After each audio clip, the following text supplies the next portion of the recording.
Cara yang paling efektif untuk memanipulasi pemilu adalah manipulasi undang-undang pemilunya. Sikap diam dari pembentuk undang-undang atau legislatif itu memang disengaja. Revisi undang-undang pemilu itu masuk prolegnas 2025, tapi tidak diapa-apakan. Tidak ada draft naskah akademik, tidak ada draft RUU pemilu. Itulah yang disebut dengan diamnya legislatif.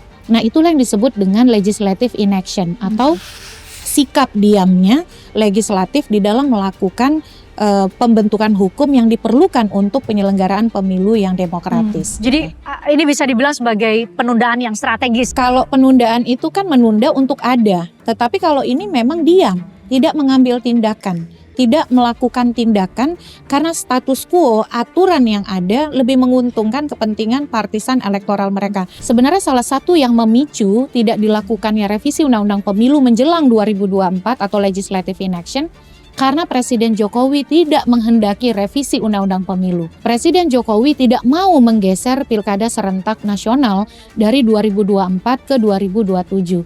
Dan belakangan kita tahu ada hubungannya dengan kepentingan penunjukan penjabat kepala daerah. Kalau tadi kan ambang batas pencalonan presiden menguntungkan partai besar, tidak direvisinya ambang batas parlemen menguntungkan partai kecil menengah, tidak digesernya pilkada dari 2024 tetap di 2024 itu menguntungkan Presiden Jokowi. Ada setidaknya 3 game changer nih menuju 2024. Yang pertama tadi soal penghapusan ambang batas pencalonan presiden. 2024 hanya 3 pasangan calon. Maka 2029 bisa jadi kita akan bisa jadi punya 5. Yang kedua game changer berikutnya adalah MK itu memerintahkan pembentuk undang-undang merekonstruksi besaran ambang batas parlemen. Karena kalau angka ambang batas parlemen makin besar, suara yang tidak bisa dikonversi menjadi kursi makin banyak, artinya wasted atau terbuang. Kalau dari 4% ambang batas parlemen di 2024, ada 17.503.000 suara pemilih yang tidak bisa dikonversi menjadi kursi. Gimana kalau naik 9%? Undang-undang pemilu itu adalah undang-undang yang mengatur eksistensi atau sederhananya ya, belak-belakannya hidup matinya partai. Oleh karena itu wajar kemudian tanda kutip dia akan mudah sekali tergoda untuk melakukan kesewenang-wenangan, melakukan penyimpangan. Juni 2027 tahapan pemilu 2029 sudah dimulai. Bisa jadi angka 9 di belakangnya, tapi sebenarnya pengkondisian itu sudah dilakukan sejak saat ini.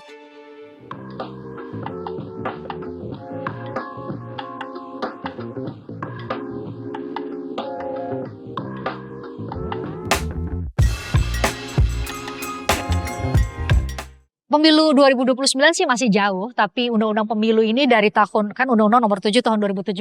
Sejak saat itu ada banyak sekali putusan Mahkamah Konstitusi sebenarnya yang menjadi alasan untuk segera dilakukan revisi karena ada beberapa perubahan yang diharapkan oleh MK sendiri untuk dimasukkan ke dalam materi muatan undang-undang pemilu. Ini udah 2026 kembali masuk ke prolegnas lagi undang-undang pemilu.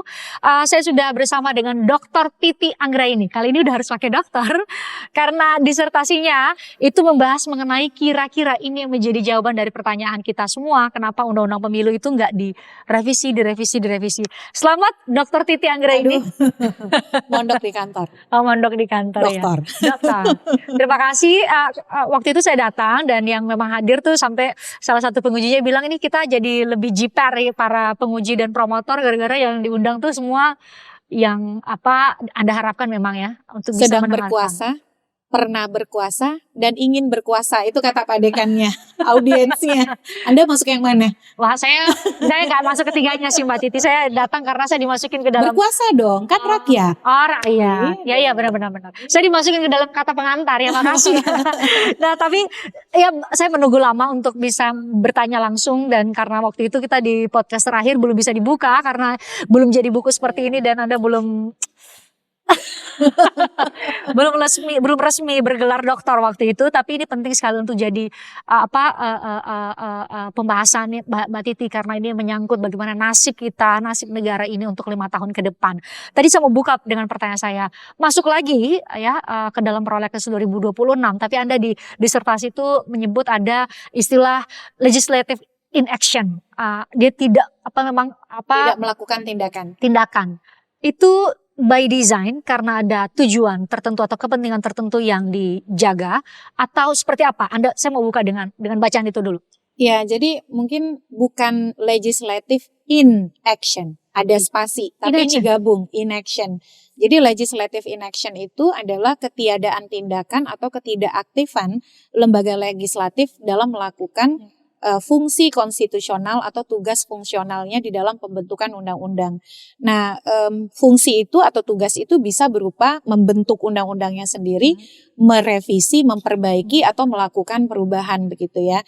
Nah, pilihan untuk tidak mengambil tindakan atau istilah itu diam, bahasanya itu diam lebih sederhana, itu memang ditujukan untuk mengambil manfaat atau mempertahankan status quo. Jadi status quo dirasa lebih memberikan insentif daripada melakukan perubahan atau melakukan reformasi hukum pemilu. Legislative inaction atau sikap diam dari legislatif itu bisa juga tidak masalah. Kalau itu memang dilakukan untuk mengimbangi misalnya eksekutif yang sewenang-wenang.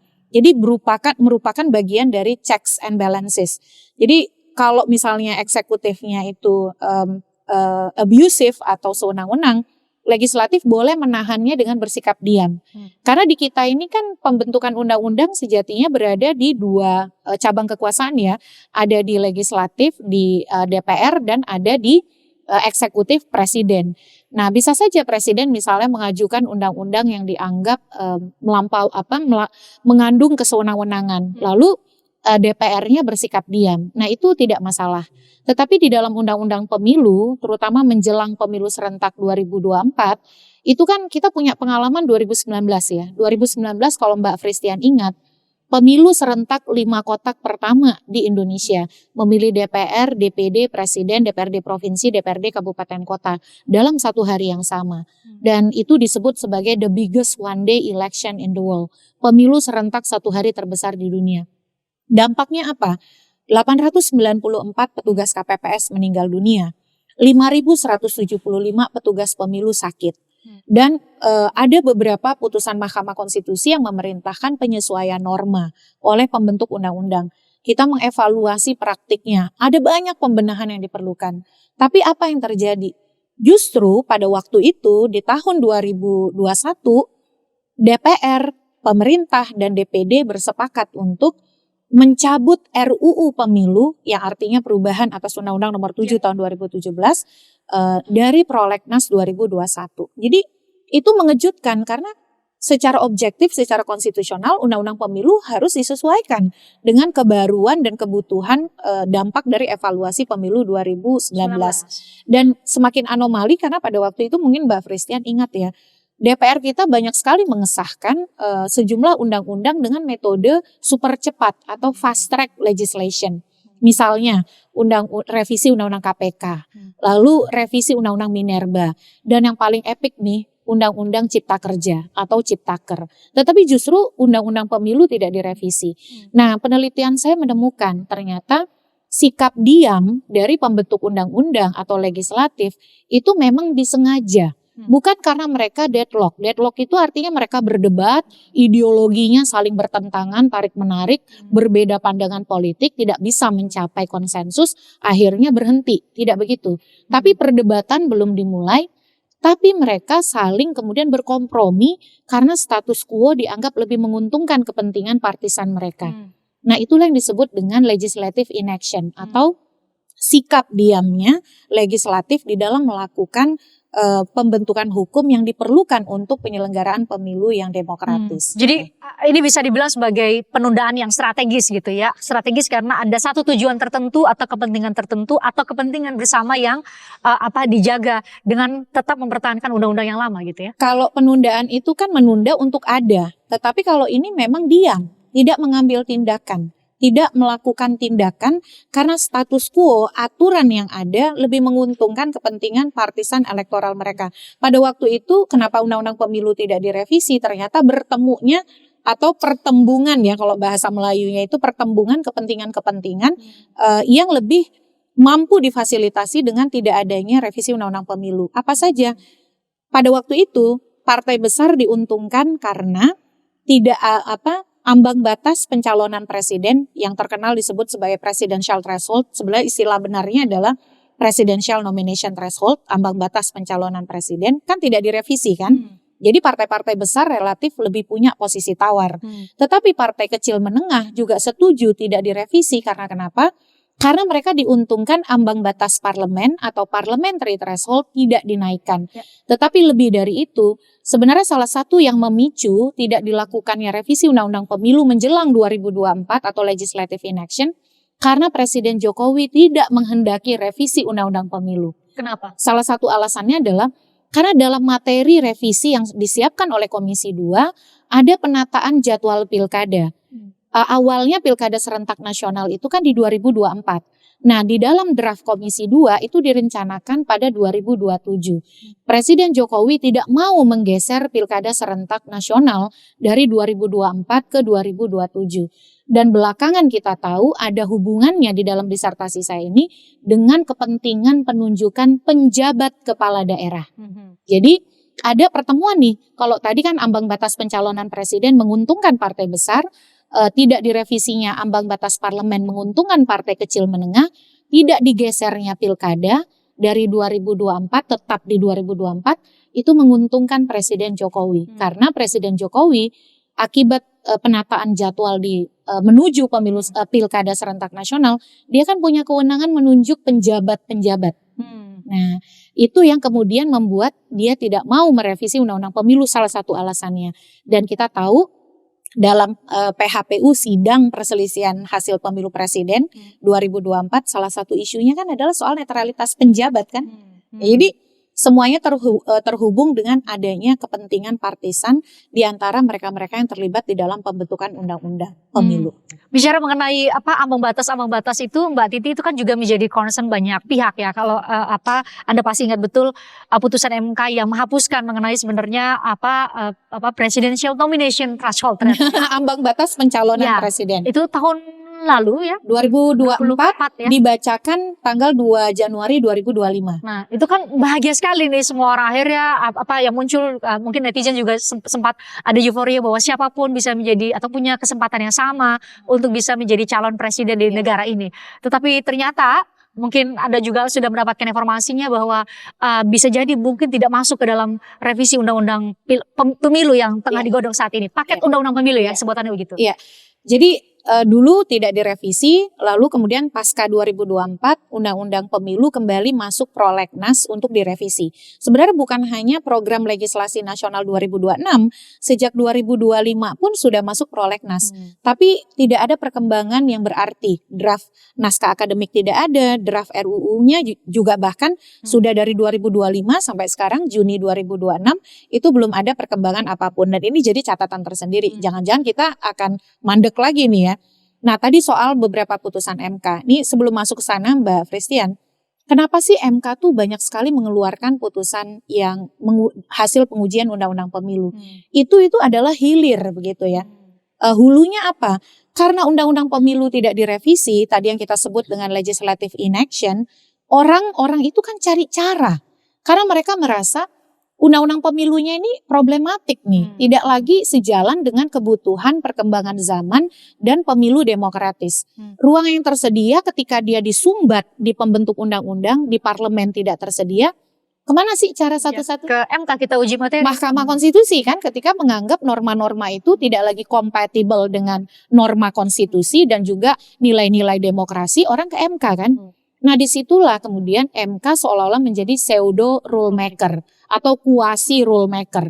Banyak sekali putusan MK yang kemudian membentuk arsitektur hukum pemilu Indonesia. Bukan karena mereka mau, tapi karena memang ruang tersedia itu adanya di sana. Contohnya ada setidaknya 3 game changer nih menuju 2024. Yang pertama tadi soal penghapusan ambang batas pencalonan presiden. Ada 4 orang mahasiswa dari UIN Sunan Kalijaga. Mereka merasa sebagai pemilih terganggu nih. Karena dengan adanya ambang batas pencalonan presiden yang mensyaratkan harus punya 20% kursi DPR atau 25% hasil pemilu, suara pemilu DPR, mereka menjadi terbatas punya calon, lalu polarisasi di mana-mana. Dan yang paling penting ini bertentangan dengan pasal 6A ayat 2 Undang-Undang Dasar kita. Nah dari sana mereka pergi ke MK dan ya luar biasa gitu. Setelah 33 pengujian di MK dan selalu ditolak dengan alasan open legal policy, permohonannya dikabulkan 2 Januari 2025. Ini putusannya nomor 62 PUU strip 22 Romawi 2024. Dan kata MK, setiap partai politik peserta pemilu, berarti syaratnya partai politik peserta pemilu bisa mencalonkan presiden, wakil presiden, baik sendiri-sendiri ataupun bergabung. Jadi Sebenarnya itu sepanjang sejalan dengan pasal 6A ayat 1 betul, dan 2 gitu ya. betul. Tidak ada apa klausul atau frasa yang menyebutkan secara Betul. imperatif harus ada ambang Betul, batas ya. betul. Dan itu menjadi game changer 2024. Kalau sejak 2009 pemberlakuan pertama kali ambang batas pencalonan presiden dengan syarat kursi dan suara seperti tadi, itu kita selalu punya calon maksimal 3. 2009 kita punya 3 pasangan calon. 2014-2019 kita hanya punya 2 pasangan calon. 2024 hanya 3 pasangan calon. Maka 2029 bisa jadi kita akan misalnya bisa jadi punya 5 seperti di 2024 dan dinamika kompetisi akan sangat dinamis, akan sangat semarak. Partai akan terdorong untuk mencalonkan kader terbaik dari partainya. Ketika dia menjadi peserta pemilu, itulah fungsi kaderisasi menemukan salurannya kan. Partai itu melakukan kaderisasi untuk apa sih? Untuk mempromosikan kader-kader terbaiknya begitu ya. Nah tapi lagi-lagi catatannya adalah meskipun putusan MK nomor 62 tahun 2024 tentang ambang batas pencalonan presiden ini masuk kategori self-executing atau self-implementing decision, jadi dia itu tanpa direvisi pun langsung berlaku karena kan sifatnya sudah konkret ya. Jadi dia menghapus ambang batas pencalonan presiden. Artinya sepanjang partai politik peserta pemilu bisa mencalonkan. Nah jangan sampai ini diutak-atik nih. Jadi diutak-atiknya putusan MK yang sudah jelas itu kemudian dibelokkan dalam pelaksanaannya. Itu yang sebenarnya harus kita takutkan. Jadi kalau tadi legislative inaction itu sikap diam untuk tidak menjalankan fungsi konstitusional atau fungsionalnya, tapi ada juga yang berbahaya tadi ketika muncul legalisme otokratis atau autocratic legalism. Dia lakukan fungsinya, tapi substansi dari fungsi itu menyimpang dari nilai-nilai konstitusional dan nilai-nilai demokrasi. Ini dua-duanya sama bahaya nih. Dan tren autocratic legalism itu tuh semakin terlihat hari-hari ini. Kita bicara mengenai bagaimana undang-undang TNI, undang-undang Polri dan lain-lainnya. Silakan kita berdebat itu masing-masing isu itu. Tapi khusus buat hukum kepemiluan kita, Mbak Titi, kan tadi Mbak Titi menyebut banyak sekali putusan-putusan MK. Itu baru yang ambang batas pencalonan presiden ya. Belum lagi ambang batas parlemen, pemisahan pemilu. Nah itu pemilu semua nasional dan pemilu lokal pemilu gitu serentak nasional daerah itu bisa menjadi game changer luar biasa 2029. Kalau tadi kan ambang batas pencalonan presiden dihapuskan. Nah yang kedua game changer berikutnya adalah MK itu memerintahkan pembentuk undang-undang merekonstruksi besaran ambang batas parlemen atau parliamentary threshold. Kalau sekarang kan 4% ya di 2024. Dampaknya apa? Keluar nih klasemen parlemen P3 tidak lagi punya kursi di DPR kan? Karena suaranya tidak mencapai 4% secara nasional. Nah kata MK, pembentuk undang-undang diperintahkan untuk menghitung ulang. Dan ada 5 parameter yang harus diikuti. Pertama, penghitungan ulang itu besarannya harus berlaku untuk 2029. Harus dilakukan jauh-jauh hari dengan melibatkan semua pihak termasuk partai non-parlemen. Dan jangan membuang banyak suara sah pemilih. Artinya angkanya nggak boleh gede-gede kan? Karena kalau angka ambang batas parlemen makin besar, suara yang tidak bisa dikonversi menjadi kursi makin banyak. Artinya wasted atau terbuang. Lalu juga harus mengkoherenkan antara kepentingan penyederhanaan partai dengan kedaulatan rakyat begitu. Nah itu beberapa pertimbangan dan menjaga proporsionalitas hasil. Nah pertanyaannya adalah apakah pembentuk undang-undang sudah punya visi nih soal berapa ambang batas parlemen yang akan dia tetapkan? Yang kita dengar kan justru ada narasi menaikkan. Kalau 4% saja. Karena ada beberapa partai bahkan yang mengklaim kami siap 9%, kami siap di angka-angka tertentu. Nah itu dia. Mbak Frisian tahu nggak kalau dari 4% ambang batas parlemen di 2024 ada 17.503.000 suara pemilih yang tidak bisa dikonversi menjadi kursi, yaitu suara-suara perolehan 10 partai yang tidak mencapai 4%, 17.503.000. itu tidak terkonversi menjadi kursi. Gimana kalau naik 9%? Bagaimana kalau nggak usah 9% deh, 5%, 6%, 7%, apalagi 9%.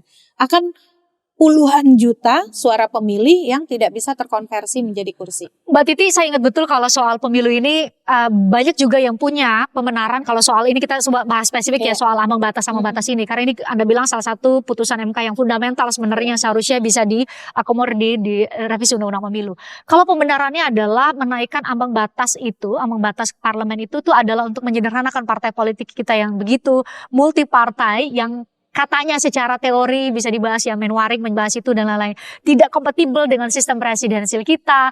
Itu akan menghambat kerja-kerja eksekutif karena terlalu terfragmentasi kekuatan-kekuatan partai, meskipun faktanya hari ini kita punya koalisi yang sangat gemuk dan oposisi yang tidak efektif. Itu fakta yang harus kita terima. Itu gimana Mbak Titi? Ya, itu sebenarnya tadi dengan menyebut koalisi yang sangat gemuk itu ya, atau kalau Mas Burhanmu tadi tuh sering menyebut oversize coalition. Tapi kalau di disertasi saya ini saya sebut sebagai super size coalition. Koalisi super besar. Kan sudah terbantahkan. Jadi ada metode lain yang ternyata digunakan oleh eksekutif untuk mencegah fragmentasi di parlemen. Ambang batas parlemen atau parliamentary threshold memang secara mudah langsung menghambat partai masuk parlemen. Tetapi itu bukan metode satu-satunya yang bisa digunakan. Kalau ambang batas parlemen itu kan dia langsung menghambat representasi kan. Partai menjadi tidak bisa masuk parlemen. Tapi ada cara lain yang bisa dilakukan. Misalnya apa? Dengan ambang batas fraksi. Biarkan saja mereka masuk parlemen, berapapun perolehan kursinya, sepanjang dia bisa dapat satu kursi dia masuk parlemen, tapi yang diatur itu kinerja di parlemennya. Kan yang dibutuhkan presiden itu adalah kinerja di parlemen kan, yang supaya tidak terlalu terfragmentasi menjadi banyak kekuatan politik. Jadi walaupun dia bisa dapat satu kursi sekalipun, tidak apa-apa masuk parlemen, tapi nanti di parlemen diatur. Dia harus misalnya, karena pengambilan keputusan di DPR itu kan berbasis fraksi ya. Untuk membentuk fraksi diatur harus punya kursi sebanyak jumlah komisi. Kalau sekarang kan komisi kita ada 13. Berarti kalau dia ingin membentuk fraksi harus punya minimal 13 kursi. Nah 13 kursi ini kalau dia cuma dapat satu kursi artinya harus bergabung. Nah pasti dia akan bergabung dengan partai yang punya warna sama kan dengan dirinya gitu.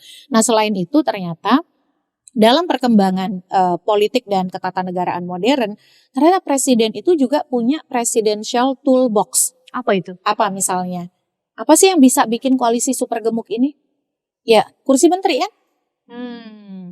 Kan 82% parlemen kita adalah partai pendukung presiden. Dan itu apa sih yang menjadi bargaining positionnya, bargaining powernya? Jatah menteri. Menteri. Selain itu juga ada pendekatan-pendekatan lain yang digunakan, walaupun ada misalnya memanfaatkan pendekatan anti demokrasi, misalnya memanfaatkan hukum sebagai alat penekan. Nah, walaupun itu ya jauh dari sulit kita buktikan secara hukum juga. Ya, walaupun kemudian misalnya ada beberapa pernyataan penelitian menyebut soal itu ya, tetapi salah satu yang kemudian digunakan secara efektif mulai di era kedua Jokowi secara betul-betul optimal yaitu adalah tadi menggunakan kursi menteri sebagai alat atau posisi tawar untuk mengajak dan membentuk koalisi super besar. Dan koalisi super besar itulah yang berkontribusi pada gagalnya revisi Undang-Undang Pemilu menjelang 2024. Karena tadi tekanan eksekutif begitu ya sebagai salah satu pembentuk undang-undang yang menguasai juga dukungan sangat besar, super besar, obesitas gitu, oversize dari partai-partai di parlemen, membuat parlemen kita tidak menjalankan fungsi konstitusional dan fungsionalnya di bidang pembentukan undang-undang. Karena kenapa? Ya karena tadi mereka cenderung hanya menjadi stempel, karet atau rubber stamp, atau hanya sekedar menjadi approve, menyetujui proposal-proposal eksekutif. Nah ketika misalnya Jokowi sejak awal menyatakan saya tidak mau revisi undang-undang pemilu, maka partai di parlemen pun core gitu ya, satu suara, kami juga tidak akan merevisi. Nah itu yang sebenarnya saya khawatirkan menjelang 2029 gitu. Jangan sampai kemudian core itu atau kemudian satu suara untuk tidak merevisi dengan alasan kepentingan status quo juga menghambat kita di dalam melakukan pembaruan hukum, terutama di tengah banyaknya putusan MK yang mengubah lanskap dan arsitektur hukum pemilu kita. Mbak Titi, saya mau bahas mengenai tadi banyaknya putusan MK karena ada dua anasir yang berbeda konteksnya dibanding dengan dulu nih. Satu saya mau bahas dulu ya soal apa Anda menyebut tadi bahwa MK itu menjadi pseudo rulemaker hari-hari ini. Tetapi khusus untuk institusi MK sendiri, Mbak Titi, kita tidak bisa menutup mata juga bahwa ada dinamika pengisian jabatan hakim konstitusi yang dulu bangga sekali kita sebagai anggota negara dengan lahirnya hakim konstitusi, ada tokoh-tokoh yang sangat kita kagumi keilmuannya di sana dan lain-lain. Kita tidak mengatakan bahwa orang politik itu tidak berkualitas, tetapi masalahnya adalah conflict of interest yang mungkin mereka bawa dan tetap mereka bawa ketika mereka menjadi hakim konstitusi. Jadi saya mau bilang bahwa saat ini ada hakim-hakim konstitusi yang sempat kita bahas juga dan kita pertanyakan mengenai netralitas, independensi dan lain-lain karena dia berasal dari partai politik. Itu kan bukankah tidak menambah bahaya saat ini ketika selama ini kita punya harapan ya ada MKD yang kita bawa untuk uji materi undang-undang yang dihasilkan oleh DPR dan juga pemerintah, tetapi kondisinya MK kita hari ini berbeda. Iya. Jadi ada riset yang dilakukan oleh Tom Daly ya dari bersama International IDEA Institute for Democracy and Electoral Assistance. Ternyata di 10 negara Asia, salah satunya di Indonesia, selain Indonesia ada Filipina, ada Mongolia begitu yang juga menjadi bagian dari riset ini. Ada 4 modus atau kemudian cara yang dilakukan untuk melemahkan demokrasi, memundurkan demokrasi. Yang pertama kali dilakukan adalah melemahkan peradilan yang independen. Dan itu dilakukan salah satunya melalui pengisian hakim dan juga personel serta masa jabatan dari hakim-hakim. Yang kedua itu adalah melemahkan pemilu yang demokratis. Jadi arena persaingan kompetisi pemilunya dibuat miring tuh, nggak rata. Dan itu menggunakan legal means, instrumen yang disebut dengan undang-undang pemilu. Jadi dia bekerja dari hulu nih, undang-undangnya memang dia desain supaya kemudian kompetisi yang adil setara itu tidak terwujud. Yang ketiga itu adalah memperluas kekuasaan eksekutif. Jadi eksekutif itu terus diperluas tuh kekuasaannya. Yang keempat adalah melemahkan ruang sipil, shrinking space ya. Nah coba Mbak Fristian lihat tuh, kayaknya empat-empatnya ini ya harus kita akui gejalanya terjadi ya. Sudah mulai terjadi. Betul. Nah kembali ke tadi soal pengadilan yang kita sama-sama tahu bagaimana kemudian proses pengisiannya sangat kontroversial, sudah diumumkan lalu dikoreksi dan itu semua tidak deliberatif. Tanpa keterlibatan dari publik secara memadai. Masyarakat itu ditinggal begitu tidak akuntabel. Nah bagaimana kita, apakah MK masih menjanjikan dengan komposisi yang sekarang? Oke, misalnya sejauh ini kita mendapati ada beberapa putusan yang cukup progresif dengan komposisi yang sekarang. Ini karena saya orang pemilu ya. Contoh sebut yang terakhir, putusan nomor 128 tahun 2026. Itu putusan soal apa? Putusan ini soal keterwakilan perempuan yang bersifat wajib memuat 30% di dalam daftar calon. Itu kalau tidak dipenuhi harus didiskualifikasi. Nah ini kan sebenarnya putusan yang berdampak pada parpol kan. Kita sebut saja misalnya Pak Adis Kadir adalah elit dari Golkar. Nah putusan ini kan berdampak pada partai politik yang pada 2024 menolak 30% keterwakilan perempuan untuk diwajibkan dengan rumus kalau pada waktu itu pembulatan ke atas gitu ya. Tapi itu nanti kita bisa bahas berikutnya. Artinya di sana kan sebenarnya ada harapan ya melalui putusan 128 tahun 2026 ini. Tapi kan tidak cukup 1-2 ya. Kita menunggu, ini masih panjang perjalanan.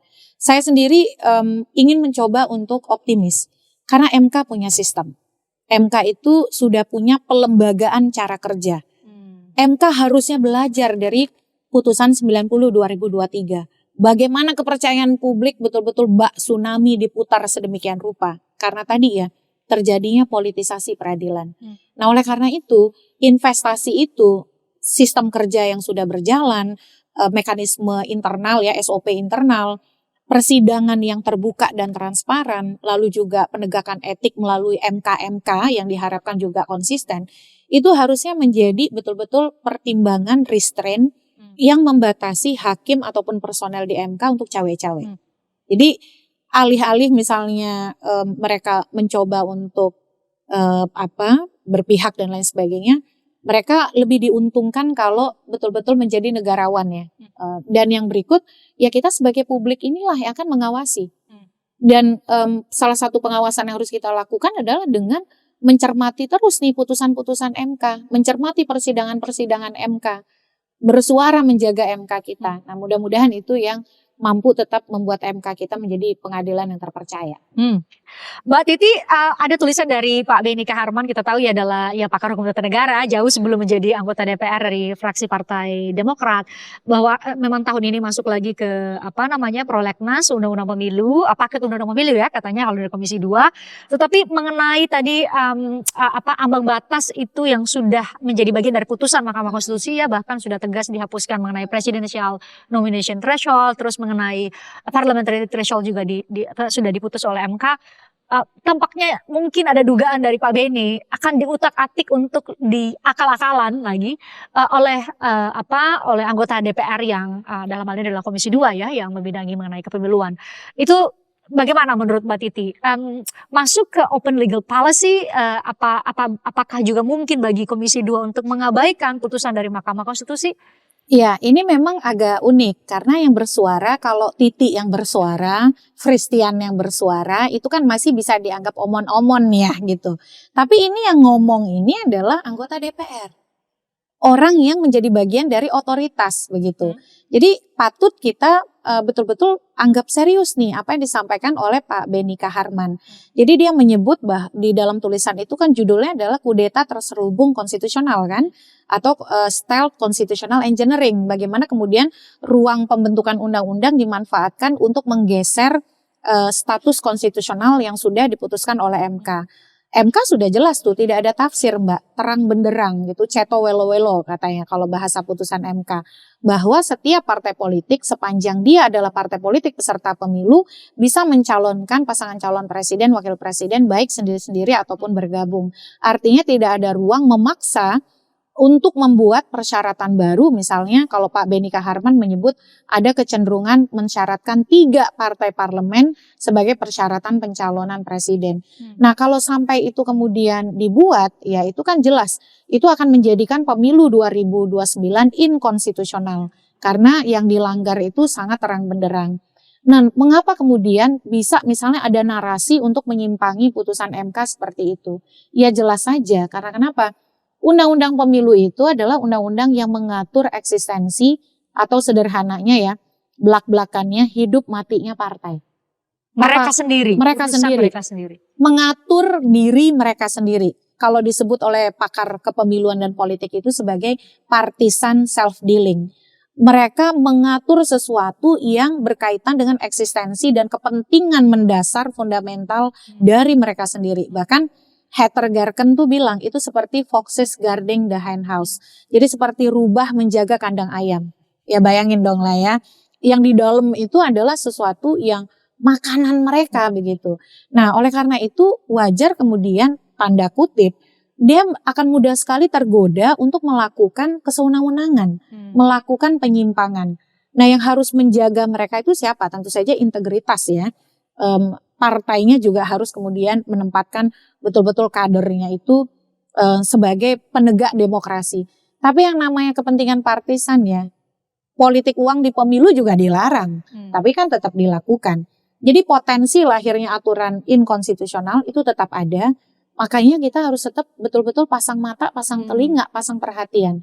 Jadi kalau sampai ambang batas pencalonan presiden, presidential nomination threshold, betul-betul seperti dugaan dari Pak Benny Kaharman, maka bisa dipastikan itu aturan yang inkonstitusional dan 2029 akan inkonstitusional. Sebab dia sudah melanggar putusan Mahkamah Konstitusi 62 2024. Dugaannya kan akan tetap ada ambang batas, yaitu misalnya minimal 3 partai parlemen, misalnya tidak ada angka, tidak ada angka perolehan suara, tapi jumlah dari partai yang mengajukan. Padahal kalau balik lagi ke pasal 6A itu tidak ada ya, bahkan kalau di pasal 6A ayat 2 kan menggunakannya adalah partai politik atau gabungan partai politik. Tidak ada perintah imperatif ya. Tidak secara imperatif bahwa itu harus gabungan dari partai politik. Tapi saya mau bicara mengenai open legal policy yang selalu itu digadang-gadang ini adalah open legal policy, jadi tergantung kami yang punya kewenangan membentuk undang-undang menurut Undang-Undang Dasar 1945. Memangnya se-open itu keleluasaan atau kewenangan yang dimiliki oleh mereka DPR maupun maupun pemerintah dalam hal ini. Ya, jadi itu juga menjadi salah satu temuan dari penelitian saya. Open legal policy atau kebijakan hukum terbuka itu seringkali acap kali dimanfaatkan sebagai jalan ninja tanda kutip pembentuk undang-undang untuk membuat pengaturan yang sejatinya inkonstitusional, tapi mereka klaim ya karena konstitusinya tidak mengatur, itu menjadi otoritas dari pembentuk undang-undang untuk mengatur. Salah satunya yang mereka hadirkan dengan mengatur ambang batas pencalonan presiden sebelumnya ya, 20% kursi atau 25% suara sah. Nah, tetapi temuan saya itu mendapati Mahkamah Konstitusi itu sebenarnya sudah menetapkan 10 parameter open legal policy. Antara lain ya, ini sederhananya saja. Open legal policy itu tidak boleh melanggar rasionalitas, melanggar moralitas, dan mengandung ketidakadilan yang intolerable. Yang kedua, dia tidak boleh melampaui kewenangan pembentuk undang-undang dan mengandung norma yang bertentangan dengan konstitusi. Ketika pasal 6A ayat 2 Undang-Undang Dasar sudah sangat terang benderang bahwa pasangan calon presiden dan wakil presiden diusulkan oleh partai politik atau gabungan partai politik peserta pemilu sebelum pelaksanaan pemilu, artinya sepanjang dia adalah partai politik peserta pemilu maka dia punya hak untuk mencalonkan presiden dan wakil presiden. Jadi open legal policy, kebijakan hukum terbuka, jangan hanya karena di dalam Undang-Undang Dasar dia tidak diatur, maka pembentuk undang-undang seperti bisa melakukan semua hal, segala hal dalam membuat pengaturan. Dia tetap terikat pada nilai-nilai konstitusi dan nilai-nilai demokrasi. Dan beberapa peraturan norma di dalam undang-undang pemilu kan dibatalkan Mahkamah Konstitusi karena open legal policy-nya tadi bertentangan dengan rasionalitas, moralitas, mengandung ketidakadilan yang intolerable, dan memuat norma yang bertentangan dengan konstitusi dan nilai-nilai demokrasi gitu. Jadi yang bertugas menjaga agar norma itu konstitusional, Mbak Frestian, bukan cuma MK, tapi juga DPR dan pemerintah sebagai pembentuk undang-undang. Mereka juga harus bekerja berdasarkan fondasi atau prinsip konstitusionalitas gitu. Jadi jangan seolah-olah, ya kalau nggak setuju pergi aja ke MK. Ya mereka kan membuat undang-undang pakai duit rakyat ya. Lah kita pergi ke MK, datang naik taksi sendiri, ongkos sendiri, begitu ya, tenaga sendiri. Nah itu kan tidak adil begitu. Seolah-olah rakyat ini ditantang untuk pergi ke MK, padahal lagi-lagi seharusnya konstitusionalitas itu mereka sudah berikan, mereka sudah jamin saat mereka membuat undang-undang. Legislasi. Betul, gitu, yang menegakkan konstitusionalitas undang-undang bukan cuma MK, tapi juga pembentuk undang-undang harus melakukannya begitu. Termasuk dalam ini adalah eksekutif gitu ya, karena di Undang-Undang Dasar kita pasal 20 ya keduanya memilih sebagai pembentuk undang-undang. Nah, Mbak Titi di disertasi Anda, dan saya ingat sekali para penguji juga mempertanyakan ini, Anda juga menawarkan pembentukan Komisi Hukum Pemilu. Ya. Gitu ya. Salah satu yang ditanyakan adalah sempat terbesit juga pada saat Mbak Titi menyampaikan summary-nya dalam waktu 9 menit itu. Saya sama tetangga sebelah nih yang duduk di sebelah, saya bilang, nih terus apa bedanya dengan lembaga-lembaga yang sudah existing? Itu satu. Yang kedua, dan seperti yang ditanyakan oleh para penguji, bahwa pengisian mekanisme atau metode pengisian jabatannya akan seperti apa kalau balik lagi seperti Hakim Agung dan Hakim Konstitusi, sama aja dong, mereka harus bisa jadi ada pertemuan kepentingan dengan eksekutif maupun legislatif yang punya kepentingan politik, sama aja dong, apa yang baru? Itu Mbak Titi. Gagasan ini saya sudah duga akan banyak mendapatkan perhatian dan menimbulkan kontroversi karena kita sudah punya banyak lembaga negara independen yang kita desain untuk menjadi bagian dari the fourth branch of government ya. Jadi cabang keempat pemerintahan. Problem kita itu kita bertanya-tanya karena lembaga negara independen yang ada sekarang itu kebanyakan tidak efektif. Dan yang kedua adalah menghadapi kooptasi politik partisan yang sangat kuat melalui proses rekrutmennya. Makanya kemudian banyak sekali lembaga negara independen yang pada awalnya kita harapkan betul-betul bertaji, kemudian melemah. Sebut saja misalnya KPK, ya, dan beberapa KPU misalnya yang kemudian juga berhadapan dengan upaya-upaya intervensi yang sangat luar biasa. Nah, mengapa saya menawarkan Komisi Hukum Pemilu ya? Karena tadi kita sudah bahas, Mbak, Undang-Undang Pemilu itu sangat krusial. Sebab miring atau tidaknya kompetisi pemilu. Pemilu itu apa sih? Perebutan kekuasaan kan? Instrumen utama demokrasi. Hampir semua jabatan-jabatan penting di negara ini ditentukan oleh orang-orang yang dihasilkan melalui pemilu. Mau jadi hakim MK diusulkan oleh hasil pemilu yang ada di DPR. Mau jadi KPU, Bawaslu, Komisi Penyiaran, Komisi Informasi, mungkin Mbak Fristian suatu hari nanti berminat begitu ya. Siapa yang akan menyetujui dan memberikan approval? Hasil-hasil pemilu anggota-anggota DPR kita yang ada di parlemen kan. Nah oleh karena itu memastikan aturan hukum pemilu yang demokratis, yang bisa menjanjikan kompetisi yang betul-betul luber jurdil, itu menjadi sangat esensial. Makanya kemudian undang-undang pemilu itu selain diterjemahkan sebagai election law, dia juga diterjemahkan sebagai democracy law dan juga political law. Nah, penelitian banyak ahli di studi kepemiluan global, sebut saja misalnya Edward B. Foley, dia bilang undang-undang pemilu yang dihasilkan oleh pembentuk undang-undang yang akan juga berkompetisi di pemilu itu mengandung benturan kepentingan atau konflik kepentingan yang sangat inherent. Jadi sulit sekali melepaskan bias kepentingan. Makanya reformasi hukum pemilu acap kali tersendat dan menimbulkan manipulasi aturan yang didesain sejak awal menguntungkan mereka yang ingin tetap berkuasa. Dan itu juga ditopang oleh penelitian Gastill and Wright misalnya, yang bilang kita perlu format baru nih. Nah, saya agak berbeda dengan mereka, kalau mereka itu betul-betul formatnya mengganti fungsi parlemen. Kalau saya tuh ternyata pembelajaran dari menjelang 2024, bahkan parlemen kita itu tidak berhasil menyiapkan draft. Iya enggak? Kan berhenti kan, draftnya nggak ada begitu. Nah disitulah saya melihat bahwa sendi-sendi kehidupan bernegara kita itu ditentukan sangat dominan oleh aturan pemilunya. Kalau aturan pemilunya baik, disusun dengan betul-betul menempatkan jaminan kompetisi yang adil dan setara, maka proses yang lainnya juga akan mengikuti begitu. Dan membiarkan pembentuk undang-undang yang berasal dari proses politik yang juga penuh konflik kepentingan menjadi aktor satu-satunya itu juga menimbulkan bahaya yang kita sudah alami menjelang 2024. Nah, Komisi Hukum Pemilu ini tugas isinya adalah para pakar yang betul-betul punya kompetensi, keahlian yang akan bekerja berbasis bukti, menyiapkan naskah akademik, menyiapkan draft RUU Pemilu, melakukan konsultasi dan uji publik bersama masyarakat, dan kemudian menindaklanjuti putusan MK dan mengawasi proses pembahasan di DPR bersama pemerintah. Dan saya memperkenalkan mekanisme yang disebut dengan comply or explain. Jadi draft yang sudah dibuat kemudian dikirim ke DPR. Kalau DPR tidak mengakomodir yang sudah disiapkan, mereka harus menjelaskan, mempertanggungjawabkan kepada publik. Nah, nanti publik bisa menilai masuk akal atau tidak. Sehingga ketika misalnya penjelasan itu tidak masuk akal, kalaupun mereka pergi ke Mahkamah Konstitusi, ini sudah melalui proses deliberasi yang panjang. Tidak hanya mengandalkan MK menjadi alat cuci piring bagi semua persoalan begitu. Nah, dan ini bukan hanya praktik yang saya tawarkan baru begitu.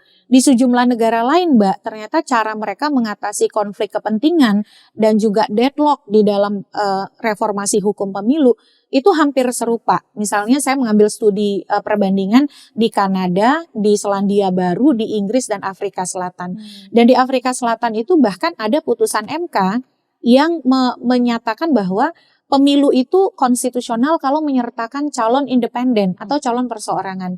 Dan itu ternyata merupakan salah satu substansi yang diusulkan oleh komisi yang serupa seperti yang saya bahas di disertasi saya ini. Jadi di sana itu ada yang disebut dengan electoral tax team ya. Salah satu rekomnya mereka adalah kepesertaan calon perseorangan. Itu tidak diakomodir oleh pembentuk undang-undang, tapi ketika sejumlah warga negara pergi ke Mahkamah Konstitusinya, Mahkamah Konstitusi menilai itu sebagai hal yang konstitusional. Nah, jadi tujuannya adalah justru ini refleksi perjalanan saya berpemilu ya, Mbak Fristian pasti tahu. Bahwa pemilu itulah yang menentukan apa yang kita rasakan hari ini.